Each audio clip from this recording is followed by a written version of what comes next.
В Аймикон едут путешественники не только с просторов нашей родины. Много туристов из Кореи, Японии, Китая и даже из Африки. Набирает популярность экстремальный туризм, зимние купания в Уюме и встреча Нового года на полюсе холода. Только в январе этого года в Аймиконе прошли 3 экстремальных забега. Марафонцы республики пробежали свои дистанции при минус 48. Благотворительный забег при минус 60 завершил молдаванин Дмитрий Волошин. И итальянец полицейский Паоло Вентурини пробежал 40 километров при минус 52 градуса. Для национального итальянского канала из отснятых материалов мы создадим 4 выпуска документального кино о Якутии и ее достопримечательностях.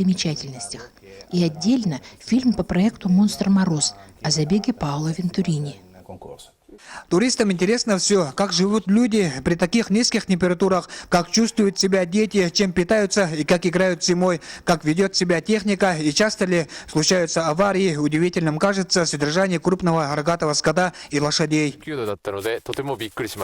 Приехав в Аймикон, я, как говорится, на собственной шкуре убедился, как здесь действительно холодно. Но зато мне удалось сделать очень хороший репортаж, чему я искренне рад. Местные жители уже не удивляются, встретив в селе иностранца. Даже школьники стараются помочь, если нужно. И впечатления у гостей всегда восторженные. Красивая природа и чистый воздух, доброжелательность людей, обычаи и обряды. Все это остается в памяти на фото и на видео. Об этом рассказывают, показывают и пишут.